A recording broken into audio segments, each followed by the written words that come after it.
할렐루야! 오늘도 예배로 하루를 시작하시는 모든 분들을 주님의 이름으로 축복합니다. 우리 함께 주님의 이름 찬양하며 예배 자리로 나아가시겠습니다.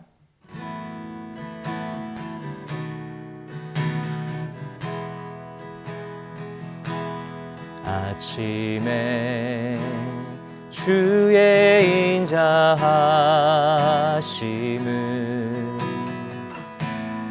나타내시며 밤마다 주의 성실하심을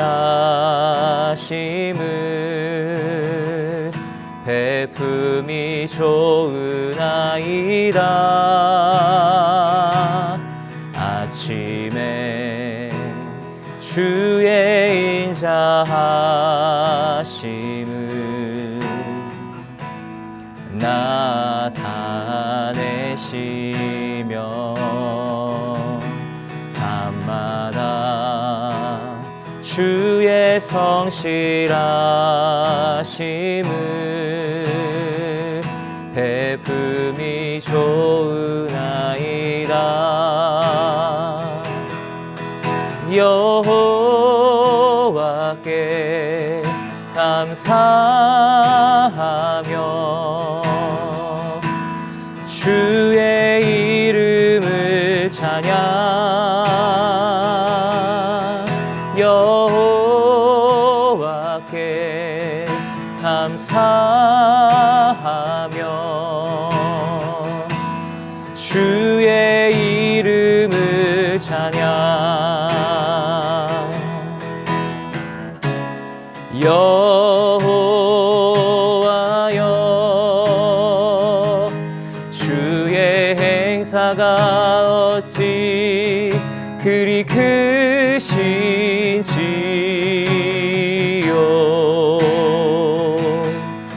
주의 생각이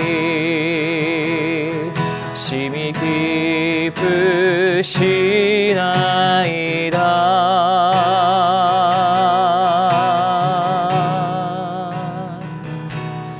아침에 주의 인자하심을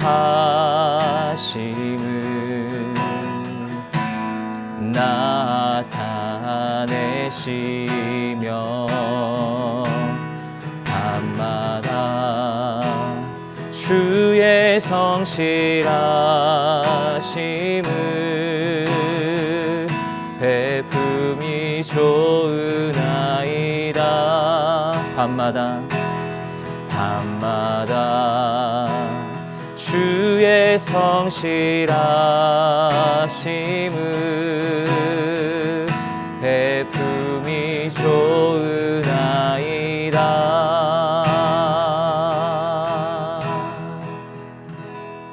아멘. 그러자 욥이 대답했습니다. 나도 그런 것들은 많이 들어보았네. 자네들이 위로라고 하는 말이 다 형편없네. 쓸데없는 말에 끝이 있겠나. 그렇게 말하는 저희가 무엇인가. 하긴 자네들이 나 같은 상황이라면 나도 자네들처럼 말했을지 모르지. 나도 자네들에게 그럴듯한 언변을 늘어놓고 쯧쯧쯧하며 고개를 절레절레 흔들었을지 모르지. 하지만 입으로 자네들을 격려하고 내 입술을 움직여 자네들을 위로했을 걸세. 말을 해도 고통이 가시지 않고 입을 다물어 보아도 사라지지 않습니다. 이제 주께서 나를 지치게 하시고 내 온 집안을 황폐케 하셨습니다. 주께서 나를 피골이 상접하게 만드셔서 증거로 삼고 내 여인 모습도 내게 불리한 증거가 됩니다. 주께서 진노로 나를 찢으시고 나를 미워하시며 이를 가시고 나의 원수가 돼 나를 노려보십니다. 사람들이 입을 쩍 벌리고 달려들고 수치스럽게도 내 뺨을 치며 한통속이 돼 나를 적대시하니 하나님께서 나를 경건치 않은 사람들에게 넘기시고 악인의 소나기에 던져넣으셨습니다. 나는 평안하게 살고 있었는데 주께서 나를 산산히 부셔버리셨습니다. 내 목을 잡고 나를 흔들어 산산조각 내며 나를 그 표적으로 삼으셨습니다. 주의 화살이 나를 사방에서 두루 쏘았고 사정없이 내 콩팥을 돌로 찢었으며 내 쓸개를 땅바닥에 쏟아 놓으셨습니다.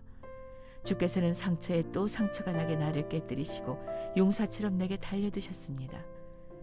나는 굵은 배를 키워 내 살 위에 덮었으며 내 뿔은 먼지 속에 처박았습니다. 내 얼굴은 하도 울어서 벌겋게 됐고 내 눈꺼풀에는 죽음의 그림자가 드리웠습니다. 할렐루야. 11월 1일 월요일 아침입니다. 11월 한 달을 시작하는 첫날이 월요일이고 또 오늘부터는 영상으로도 새벽 예배를 드리지만 예배당에서 아침 예배를 또 시작하게 하신 것을 감사드립니다. 여러분, 연말이 얼마 남지 않았는데 남겨진 2달 동안 한 해에 우리가 놓쳐버린 것이 무엇인지 기도하며 말씀을 통해 인도함 받기를 예수님 이름으로 축복합니다. 오늘은 괴로울 때 주의 얼굴을 보십시오란 제목으로 하나님 말씀 함께 나누겠습니다. 1998년 세계건강기구 WHO의 발표에 따르면 전 세계적으로 당시의 우울증 환자가 약 3억 3천만 명이었다고 합니다.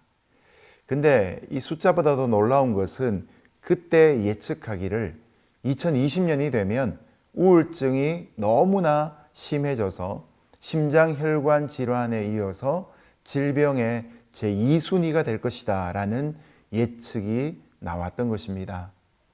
물론 팬데믹 때문이기도 하지만 그런 예상은 결국 그대로 이루어지고 말았습니다.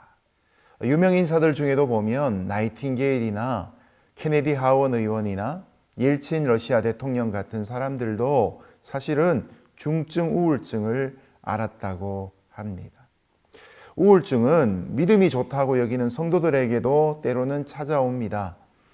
종교개혁자였던 마틴 루터, 내주는 강한 성이요 라는 찬송가를 작사 작곡했던 그도 일평생을 우울증과 씨름해야 했습니다. 19세기에 황금의 입이라고 불렸던 명설교자 찰스 펄전도 중증 우울증 때문에 1년에 2-3달은 강단에 서지 못했다고 합니다. 그러니 욥기를 묵상하면서 욥이 겪고 있는 우울증 증상과 같은 일들을 우리는 결코 이상하게 여겨서는 안 된다는 것이죠. 우울증을 흔히 영혼의 감기라고 부르는데 성도들의 삶에도 때로는 이런 우울증이 또 우울감이 찾아올 수 있는 것입니다.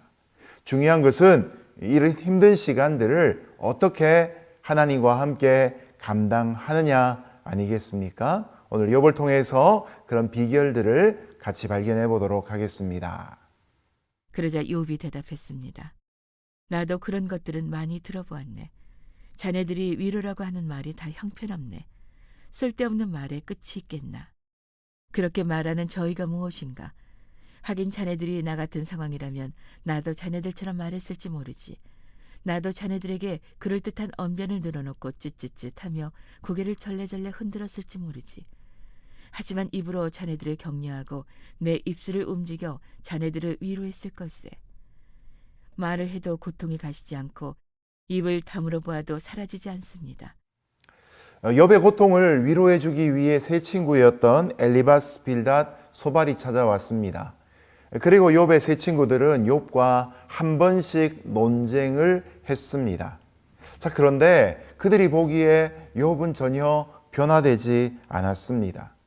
이것 때문에 15장에서는 엘리바스가 욥에 대한 섭섭한 마음을 그대로 다 풀어버리고 맙니다. 이제 오늘 말씀이 16장부터 17장까지가 이에 대한 욥의 답변입니다. 욥의 답변은 한마디로 친구가 옆에 와 있지만 위안이 전혀 되지 않는다는 것입니다. 사람들이 자신의 주위에 많이 있는 것 같은데 자신의 내적인 아픔에 대한 공감을 해주는 사람이 없을 때 우리가 느끼는 바로 그런 답답함을 토로하고 있습니다.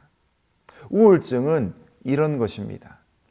먼저는 자신에게 일어난 일들이 이미 자신의 마음을 힘들게 하고 있습니다. 그런데 자기 주변에 있는 사람들이 주는 따가운 시선 때문에 더욱 힘들어집니다. 이래저래 안팎으로 지칠 대로 지쳐서 괴로움을 말로 다 할 수 없는 지경까지 다다르게 됩니다. 그때 세상을 둘러보면 누구 하나 나의 아픔에 대해서 들어주고 공감할 사람이 없다는 큰 외로움이 나를 삼켜버리고 맙니다. 정신없이 인생을 살다 보면 모든 것이 다 외적으로는 안정된 것처럼 느껴지는 어느 날 우리에게는 이런 외로움이 찾아옵니다. 그래서 중년 우울증, 노년 우울증이 더 심하다고 말하지 않습니까? 남들에게는 안정된 삶을 사는 것처럼 보이지만 그러나 이런 외로움들은 나에게 더 부정적인 영향을 주게 됩니다. 여러분, 이럴 때 제일 중요한 것이 무엇일까요? 바로 내가 가진 외로움을 인정하는 것입니다. 내게도 우울증이 찾아올 수 있고 지금 이 느끼는 감정은 우울증은 아니라도 우울감이구나라는 것을 스스로 깨닫고 인정하는 것이 중요합니다. 애써서 나는 그렇지 않아 라고 부정하면 오히려 문제를 풀 수가 없습니다. 자, 우울감이란 것과 우울증은 다른 것입니다. 아무리 건강한 사람이라도 감기를 앓듯이 한번 지나가는 그런 피곤함들이 있듯이 우리의 정서나 감정이나 의지 같은 것들이 힘들고 어려운 일들을 감당하다 보면 잠시 번아웃 되듯이 쇼티지가 나듯이 그렇게 우울감이 찾아올 수도 있는 것이죠. 일주일을 살아가거나 한 달을 살아가거나 1년을 살아갈 때 꼭 그런 일들이 우리를 찾아옵니다. 자, 그런데 이런 우울감이 올 때 솔직하지 않으면 나중에는 우리를 찾아오는 우울증을 어찌할 수 없는 상태까지 빠져버리게 됩니다. 오늘 내가 갖고 있는 감정과 나의 상황과 이 모든 것들에 대해 솔직할 수 있으면 좋겠습니다. 그것이 회복의 시작입니다. 오늘 자신의 감정과 자신의 힘과 능력에 대해 솔직하게 고백하며 하나님 앞에서 자신을 돌아볼 수 있는 귀한 한 달의 첫날 되기를 예수님 이름으로 축복합니다. 이제 주께서 나를 지치게 하시고 내 온 집안을 황폐케 하셨습니다. 주께서 나를 피골이 상접하게 만드셔서 증거로 삼고 내 여인 모습도 내게 불리한 증거가 됩니다. 주께서 진노로 나를 찢으시고 나를 미워하시며 이를 가시고 나의 원수가 돼 나를 노려보십니다. 욥은 이 짧은 세 구절에서 매 구절마다 주께서란 말을 반복합니다. 이 세 구절에서 세 번이나 주께서를 외칩니다. 바로 이것은 자신에게 고통을 주시고 나를 공고케 하신 분이 바로 하나님이시다라는 것을 인정하는 고백입니다. 여러분, 이것이 얼마나 다행스러운 일입니까? 하나님이 내게 고난을 주고 계신다. 반대로 무지막지한 사탄이 내게 고난을 퍼붓고 있다고 한번 생각해 보십시오. 그렇다면 사단은 우리의 사정을 결코 봐주지 않을 겁니다. 우리가 남는 것이 아무것도 없을 것입니다. 그런데 내게 임한 고난이 하나님의 뜻 가운데 있다면 우리는 염려하지 않아도 됩니다.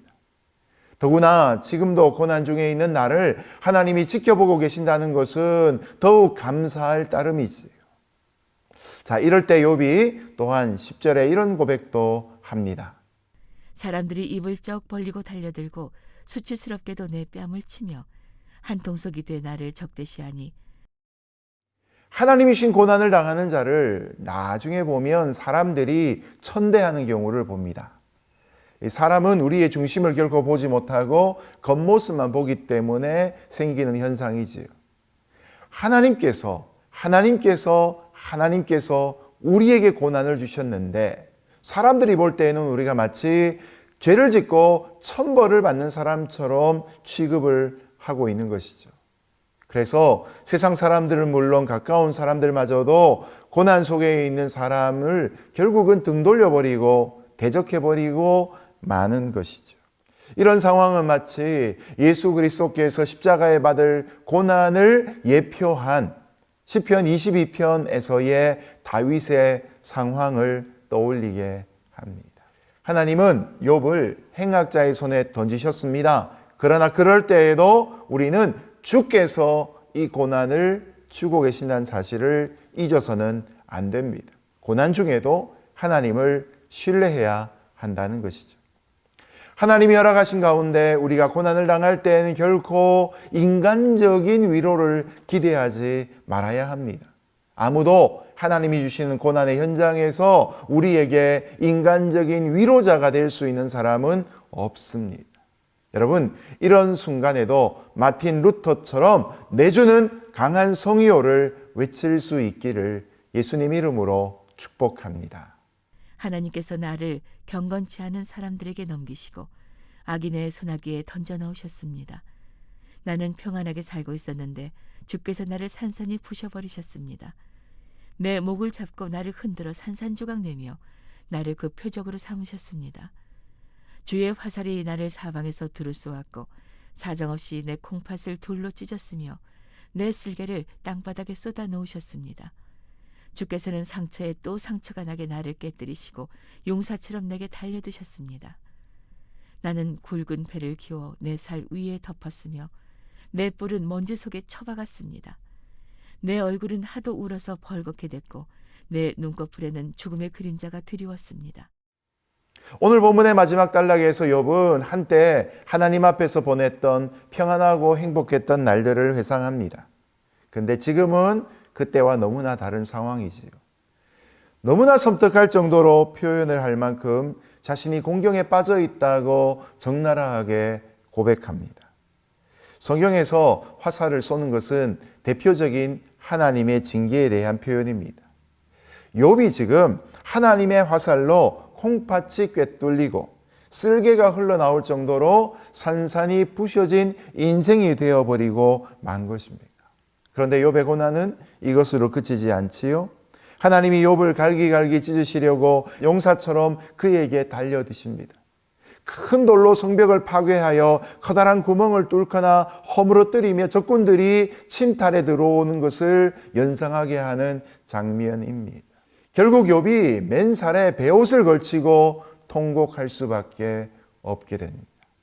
욥이 극도의 재난에 직면함으로 말미암아 자신의 사회적인 힘과 명성, 권능, 이 모든 것들이 다 상실되어 버렸음을 고백하고 있는 것이죠. 여러분, 살면서 이런 고난의 자리까지 떨어져 본 적이 있으십니까? 사람마다 경우는 좀 다르고 그 상황들은 좀 다르다 할지라도 이런 절대 고난과 절대 절망의 순간에 우리는 놓이곤 합니다. 주변을 둘러봐도 아무것도 내게 힘이 될 수 없는 그런 순간들이 우리에게 있습니다. 하도 울어서 얼굴마저 핏빛이 되어버리고 눈꺼풀에는 죽음의 그림자가 덮여 있다는 것이 욥의 고백입니다. 그런데 욥은 이런 모습, 바로 예수님의 모습을 그가 고백하고 있는 것입니다. 그러니 하나님은 욥에게 원수 같은 분이 아니십니다. 하나님은 욥을 신뢰하시고 그가 감당치 못할 시험을 주지 않으셨습니다. 욥에게 시험을 주신 하나님은 또한 욥에게 피할 길도 주실 것입니다. 하나님이 우리의 죄 때문에 예수님을 십자가에 달려 죽게 하셨지만 예수님과 하나님의 사이는 아버지와 아들의 관계입니다. 성부와 성자의 관계입니다.